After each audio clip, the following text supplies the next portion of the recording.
چوتھی بات توصیف الرحمان صاحب نے اپنی اس ویڈیو میں یہ بیان کی، کہتے ہیں کہ قبر پرستی کے اڈے بند ہو گئے، تو اب یہی مولوی صاحب اللہ کو پکار رہے ہیں۔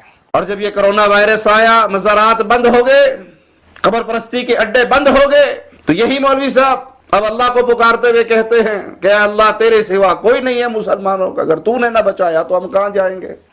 یعنی دیکھیں طنز دیکھیں کتنا خطرناک ہے، دل میں زہر کتنا بھرا ہوا ہے، غبار کتنا بھرا ہوا ہے کہ بزرگان دین کی مزاروں پہ حاضر ہونے کو یہ قبر پرستی سے تعبیر کرتے ہیں، اور بھول جاتے ہیں اس وقت کہ قبروں پر جانا یہ رسول اللہ صلی اللہ تعالی وسلم کی خود سنت ہے۔ اس وقت ان بیچاروں کو سیاہ ستہ کی حدیثیں یاد نہیں آتی، خاص طور سے مسلم کی حدیث نہیں آتی یاد، کہ جس میں آقا فرماتے ہیں کہ مررت علی قبر موسیٰ وہو قائم یصلی، کہ میں شب معراج موسیٰ کی قبر پر گیا تو دیکھا کہ موسیٰ اپنی قبر میں نماز پڑھ رہے ہیں۔ اس وقت ان کو یہ حدیثیں یاد نہیں آتی کہ نبی پاک صلی اللہ تعالی وسلم اصحاب بدر کی قبروں پر جایا کرتے تھے، اصحاب احد کی قبروں پر جایا کرتے تھے، جنت البقیع کے مدفون کی قبروں پر جایا کرتے تھے، یہ حدیثیں ان بیچاروں کو نہیں نظر آتی۔ تو مزارات پر جانا یا قبروں کی زیارت کے لیے جانا، یہ اس کو قبر پرستی بولتے ہیں، نعوذ باللہ من ذالک، اور کہتے ہیں قبر پرستی کے اڈے ہیں یہ۔ تو یہ مولوی صاحبان جو ہے پہلے یہی کہتے تھے کہ صاحب یہ قبر پرستی کے اڈے پہ جاؤ، اور اب کیا ہے قبر پرستی کے اڈے بند ہو گئے۔ کرونا وائرس جیسی آیا، ان کا بھائی وہابیوں کا بھائی کرونا وائرس کا جیسی جنم ہوا تو نتیجہ یہ ہوا کہ ساری درگاہیں مزاریں بند کر دی گئی، تو اب اللہ کو پکار رہے ہیں۔ تو یہ کیا نابینا ہے یہ شخص توصیف الرحمان، عقل سے تو اندھے تھے ہی کہ آنکھوں سے بھی اندھے ہو گئے۔ مولوی صاحب دنیا میں جتنی مزاریں نہیں ہیں اس سے کئی گنا زیادہ مساجدیں ہیں، تو وہ مسجدیں بھی بند ہو گئی، تو اس بارے میں آپ کیا کہیں گے؟ اب یہاں پر جو اللہ کے گھر تھے وہ بھی تو بند ہو گئے، اس پر آپ کی بولتی کیوں بند ہو گئی؟ چلیے چھوڑیے مساجد کو، تو چھوڑیے صاحب، ہندوستان میں اگر مسجدیں بند ہوئی تو یہ ہندوستان کی غیر مسلم حکومت کا فیصلہ ہے۔ پاکستان میں اگر مساجدوں کو بند کیا گیا تو پاکستان میں وہ حکومتوں میں ہیں کہ اسلام کو زیادہ سمجھتے نہیں ہیں، جانتے نہیں ہیں۔ دنیا کے کسی بھی ملک کی آپ بات کر لیجئے، چاہے اسلامی ملک ہو یا غیر اسلامی ملک ہو، وہاں کی حکومتوں کے فیصلے ہیں، مگر جہاں کے ٹکڑے اور خیرات آپ کھاتے ہیں وہ حرم کعبہ بھی تو بند ہو گیا مولوی جی، اس کے بارے میں آپ کی بولتی کیوں بند ہو گئی؟ کیا آپ کا عقیدہ یہ تو نہیں ہو گیا نعوذ باللہ من ذالک کہ آپ بزرگان دین کو بے بس بے اختیار بولتے بولتے اب یہ تو دماغ میں نہیں آ گیا کہ اللہ کو بھی اختیار نہیں رہا، کہ اب اللہ بھی معاذ اللہ اپنے حرم کی حفاظت نہیں کر سکتا، تو آپ نے حرم کو بند کر دیا؟ کیا رسول اللہ کی حدیثیں آپ کو اب اس وقت یاد نہیں آ رہی تھی کہ اللہ کے نبی نے فرمایا کہ حرم جو ہے وہ امن کی جگہ ہے، جو حرم میں داخل ہو گیا اس کو امن مل گئی، اور جو حرم میں انتقال کر جائے وہ شہادت کی موت مرا، اور قیامت کے دن میں اس کی شفاعت کروں گا۔ کیا شعب الایمان کی حدیثیں آپ کو نظر نہیں آئی؟ متعدد کتابوں میں حدیث موجود ہے۔ تو حرم بھی بند ہوا، مسجد نبوی بھی بند ہو گئی، تو اب اگر کل کوئی آپ ہی کی برادری کا بھائی، کوئی غیر مسلم ہندو آپ سے کہے کہ آپ کا خدا بھی تو بے بس نکلا جی مولوی توصیف الرحمان صاحب، کہ کرونا وائرس کیا آیا، آپ کے توحید کے اڈے بھی بند ہو گئے، تو اس وقت آپ کا کیا جواب ہوگا مولوی جی؟ ذرا ہمیں اس کا بھی تو جواب بتا دیجئے کہ حرم کیوں بند کیا آپ نے پھر، جب اتنے ہی آپ اللہ کے ماننے والے تھے؟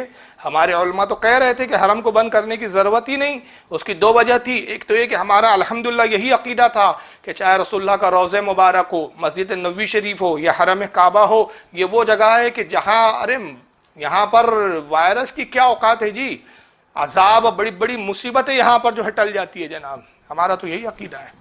ہم تو کہہ رہے تھے، ہمارے علماء تو کہہ رہے تھے کہ آپ حرم کو بند مت کیجیے، آنے دیجیے، وہاں نہ جائیں گے تو کہا، اور اگر وہاں مر بھی گیا اگر کوئی کرونا وائرس سے تو اس سے بڑی اچھی موت کیا ہوں گی، موت تو ایک دن آنا ہی ہے۔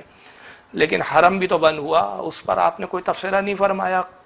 آپ کو قبروں کی بڑی فکر آ گئی جناب، مزارات کے بند ہونے کی بڑی فکر آ گئی آپ کو، اور آپ جو ہے اس پہ بڑے جو ہے خوشپا ہو گئے کہ صاحب دیکھو صاحب آپ کے بقول قبر پرستی کے اڈے بند ہو گئے، تب سنی اللہ کو پکارنے لگے۔ مولوی صاحب ہم کل بھی اللہ کو پکارتے تھے، آج بھی اللہ کو پکار رہے ہیں، قیامت تک اللہ کو پکاریں گے، مگر تمہارے پکارنے میں فرق اور ہمارے پکارنے میں ایک بڑا بنیادی فرق ہے۔ جب ہم پکارتے ہیں تو اس کے محبوبوں کے صدقے طفیل میں پکارتے ہیں، جب ہم مانگتے ہیں تو اس کے محبوبوں کے ذریعے مانگتے ہیں، اس کے محبوبوں کے وسیلے پیش کر کے مانگتے ہیں، کیونکہ ہم جانتے ہیں کہ ہمارے گناہگار ہاتھ اس لائق نہیں کہ اس کی بارگاہ میں اٹھائے جائیں، مگر ہم مصطفیٰ صلی اللہ علیہ وسلم سے التجا کریں، اور حضور اگر ہمارے جیسے گناہگاروں کے لیے ہاتھوں کو اٹھا دے تو ہمارے ہاتھوں کو لوٹایا جا سکتا ہے، لیکن مصطفیٰ صلی اللہ علیہ وسلم کے اٹھے ہوئے ہاتھوں کو اللہ تعالیٰ لوٹاتا نہیں ہے۔ ہمارا یہ عقیدہ ہے مولوی صاحب، آپ کیا بات کرو گے ہم سے؟ آپ کو قرآن کی سورہ نساء کی آیتیں یاد نہیں آتی؟ اللہ فرماتا ہے وَلَوْ أَنَّهُمْ إِذْ ظَلَمُوا أَنفُسَهُمْ جَاءُوكَ، اے لوگوں جب تم اپنی جانوں پہ ظلم کرو تو میرے نبی کی بارگاہ میں آ جاؤ. تو آپ نے تو نبی کی بارگاہ کو بند کر دیا. آج بھی ہمارے علماء کہہ رہے ہیں کہ اگر آپ گنبد خضرا کی کھڑکی کھول دے تو ہمارا عقیدہ ہے کہ جب مدینہ منورہ میں وصال نبی کے بعد قحط پڑا اور بارش نہیں ہوئی، صحابہ اکرام جب پریشان ہو گئے اور ہلاکت کے قریب پہنچ گئے، تو ام المومنین حضرت عائشہ صدیقہ نے صحابہ سے یہی کہا تھا، اور رسول اللہ صلی اللہ علیہ وسلم کی قبر مبارک کے اوپر جو چھت ہے اس میں سوراخ کر دو تو اللہ کی رحمتیں تم پر نازل ہو جائیں گی. آج بھی اگر رحمت الہی کے نزول کا ذریعہ ہے تو آج بھی ہم کہہ رہے ہیں کہ گنبد خضرا میں جو کھڑکی ہے اس کو کھول دیا جائے، یقیناً آج بھی رحمت آئیں گی اور یہ کورونا ختم ہو جائے گا. لیکن مولوی صاحب بزرگوں سے اتنا حسد، اتنا کینہ، واقعی یہ منافقت کی ہی علامت ہے. اللہ کے ولیوں سے بغض کون رکھیں گا یار؟ اللہ کے ولیوں کا مذاق کون بنائیں گا؟ جس کے دل میں نفاق اور منافقت ہوں گی، ورنہ اللہ کے دوستوں سے کوئی چھڑتا ہے؟ ان کی اگر مزاروں کو بند کر دیا گیا اور اگر وہاں جانے سے اگر منع کر دیا حکومت کے فیصلوں نے، تو آپ اس پہ کہہ رہے کہ قبر پرستی کے اڈے بند ہو گئے. آپ کو شرم آنی چاہیے. اور اس پہ پھر آپ ایک وہ آیت پیش کرتے ہو جناب. یہ پانچویں بات توصیف الرحمان صاحب نے پیش کی اور ایک آیت لائی. اور آیت کون سی لائی جناب نے؟ وہ آیت جو کفاروں کے بارے میں اتری ہے. کافروں کے بارے میں اللہ نے کہا کہ جب وہ کشتی میں ہوتے ہیں اور جب ڈوبنے لگتے ہیں، طوفان آتا ہے، تو وہ اللہ کو پکارتے ہیں، اپنے باطل معبودوں کو چھوڑ دیتے ہیں. وہاں کافروں کے تعلق سے جو آیت آئی اس کو آپ اہل سنت پر، مسلمانوں پر فٹ کرتے ہیں. آئیے آپ کا حشر کیا ہے میں بتا دیتا ہوں. یہ ہے صحیح بخاری. جس جگہ آپ رہتے ہو وہیں سے چھپی ہے، لیکن یہ ہندوستان ہم بلا لیتے ہیں، آپ وہاں رہ کر بھی پڑھ نہیں پاتے ہیں. آپ کو توفیق نہیں ہے نا. آپ تو ریال کمانے گئے ہو، صدقے خیرات زکوٰۃ کھانے گئے ہو، جس مقصد سے گئے ہو وہ مقصد کی آپ تکمیل کر رہے ہیں. لیکن ہم تو الحمدللہ دین کی خدمت کرنے کی غرض سے ہندوستان میں بیٹھے ہیں نا، تو کتاب وہاں سے بلاتے ہیں اور تم کو یہاں سے دکھاتے ہیں. یہ صحیح بخاری آپ ہی کے دارالسلام اور ریاض سے چھپی ہے جناب. یہ بخاری کے اندر دیکھیے امام بخاری نے ایک باب قائم کیا ہے. باب کا نام ہے قتل الخوارجی والملحدین بعد اقامت الحجت علیہم. اس باب کے تحت امام بخاری حدیث نقل کرتے ہیں اور کہتے ہیں کہ وقان ابن عمر، حضرت عبداللہ ابن عمر کہا کرتے تھے، یرہم شرار خلق اللہ، کہتے ہیں کہ اللہ کی مخلوق میں بدترین مخلوق خارجی فرقے کے لوگ ہیں. خارجی جو معاذ اللہ مولا کائنات اور صحابہ اکرام کو کافر کہتے تھے، آپ کا بھی وہی شیوا ہے. خارجی ہے آپ بھی، کہ آپ بھی اہل سنت کو 1400 سال کے تمام سنیوں کو مشرک اور کافر بولتے ہو. اور خارجی بھی وہی تو جو صحابہ اکرام اور مولا کائنات حضرت علی مرتضیٰ کو کافر کہتے تھے، نعوذ باللہ. تو کہتے ہیں کہ یراہم شرار خلق اللہ، اللہ کی مخلوق میں سب سے بدترین اگر کوئی مخلوق ہے، عبداللہ ابن عمر صاحب رسول فرماتے ہیں کہ وہ خارجی فرقے کے لوگ ہیں. اور ان کا بدترین کیا نظریہ تھا، کیا عقیدہ تھا، جس کی بنیاد پر وہ اللہ کی مخلوق میں سب سے بدترین قرار دے رہے خارجیوں کو. آگے فرماتے وقالا انہم انطلقوا الی آیات نزلت فی الکفار فجعلوها علی المؤمنین. کہتے عبداللہ ابن عمر کہ خارجیوں کی فطرت یہ تھی، عادت یہ تھی کہ وہ آئے تھے جو کافروں کے بارے میں اتری، کافروں کے بارے میں نازل ہوئی، وہ مومنوں پر چسپا کرتے ہیں، وہ مومنوں پہ فٹ کرتے ہیں. اور وہی کام آپ کا ہے کہ آپ بھی جو ہے وہ آئے تھے جو کافروں پہ اتری، کافروں کے متعلق آئی، وہ آپ جو ہے سنیوں پر اور اللہ کے ولیوں پر فٹ کرتے ہیں. آپ کو شرم آنی چاہیے. لیکن بہرحال جو بے شرم ہو جائے، اللہ کے رسول کی حدیث ہے کہ جب تجھ میں شرم و حیائی نہ رہے تو پھر جو چاہے بول اور جو چاہے کر. وہ کیفیت آپ کی ہے، جو چاہتے بولتے، جو چاہے کرتے ہیں، کیونکہ شرم و غیرت تو آپ کے فرقے سے سلب کر لی گئی ہے. ورنہ اگر آپ میں شرم و غیرت ہوتی تو قرآن کی آیت آپ کے نظر میں ہوتی. پارہ نمبر 6 سورہ مائدہ آیت نمبر 55 ذرا دیکھ لیں اللہ کیا فرماتا ہے. انما ولیکم اللہ ورسولہ والذین آمنوا الذین یقیمون الصلاۃ ویؤتون الزکاۃ وہم راکعون. اللہ فرماتا ہے کہ بے شک اے لوگو، بے شک تمہارا مددگار، تمہارا ولی اللہ ہے. اللہ فرما رہا ہے کہ اے مومنو، ایمان والو، تمہارا مددگار کون ہے؟ اللہ ہے. پھر آگے فرماتا ہے اور اس کا رسول، رسول بھی تمہارا مددگار ہے. اور صرف رسول تک بات نہیں روکی گئی، آگے پھر وہ اللہ کا ارشاد بڑھتا ہے آگے، اور اللہ ارشاد فرماتا ہے والذین آمنوا الذین یقیمون الصلاۃ ویؤتون الزکاۃ وہم راکعون. اور وہ لوگ بھی تمہارے مددگار ہیں جو ایمان لائے، نمازوں کو قائم کرتے ہیں، زکوٰۃ ادا کرتے ہیں اور اللہ کے حضور جھکے ہوئے ہیں. یعنی وہ اولیاء اکرام کی جماعت جو ایمان میں مضبوط ہے، مستحکم ہے، جن کا عالم یہ ہے کہ اللہ کے لیے نمازوں کو قائم کرتے ہیں، اللہ کی راہ میں زکوٰۃ دیتے ہیں اور اللہ کی بارگاہ میں جھکے ہوئے ہیں، خوب عبادتیں کرتے ہیں. وہ اولیاء اکرام، وہ نیک صالحین، وہ بھی تمہارے مددگار ہے۔ 3 مددگار خود اللہ نے بیان فرمایا، اللہ بھی مددگار ہے، رسول بھی مددگار ہے، اللہ حقیقی مددگار ہے، اللہ کی عطا سے رسول اللہ مددگار ہے، اور رسول کے صدقے میں اولیاء اکرام بھی مددگار ہے۔ یہ ہے اہل سنت کا عقیدہ۔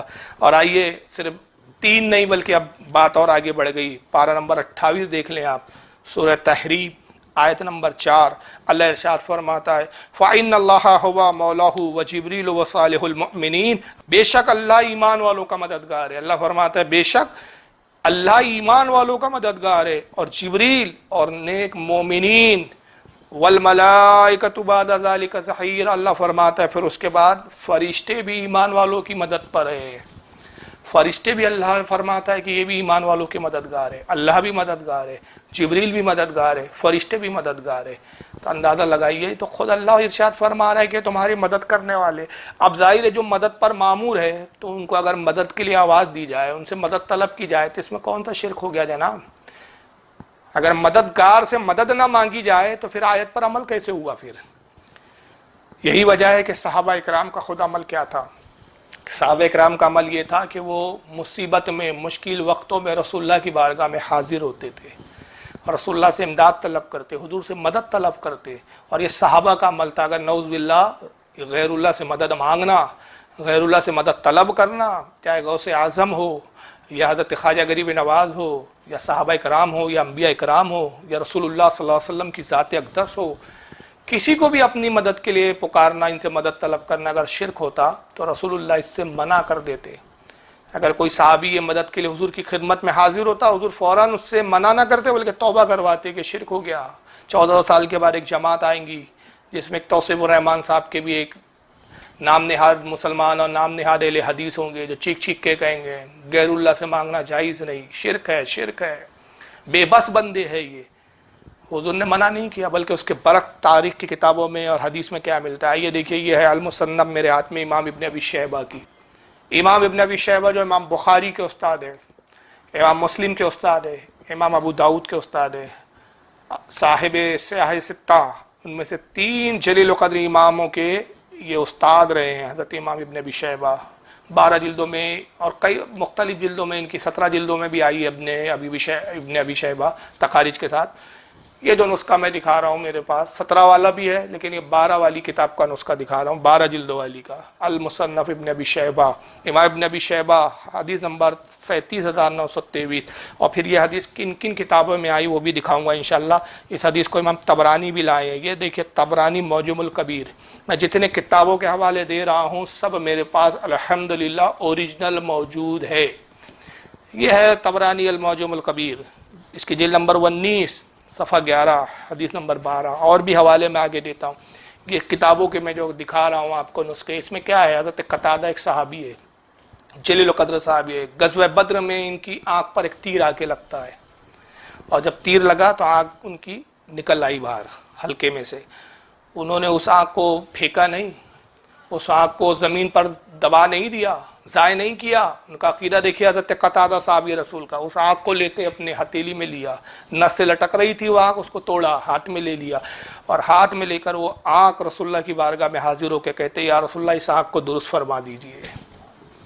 نبی پاک صلی اللہ علیہ وسلم نے تو فوراً آپ کے بقول آپ کے عقیدے کے مطابق شرک کا فتویٰ لگا دینا تھا، کہنا تھا غیر اللہ سے مانگنے آئے ہو، مانگنا بھی ہے تو اللہ کو پکارو، مجھے پکار رہے ہو، مجھ سے مدد طلب کر رہے ہو، اور اس کام کی مدد مجھ سے مانگ رہے ہو جو میری فیلڈ نہیں ہے۔ میں تو نبی بن کر آیا ہوں، ڈاکٹر بن کے نہیں آیا ہوں، میں طبیب نہیں ہوں کہ تمہارا آپریشن کر دوں اور اس آنکھ کو درست کر دوں۔ حضور نے یہ نہیں فرمایا، کیونکہ مصطفیٰ صلی اللہ تعالی وسلم کو اللہ نے اختیار دیا تھا۔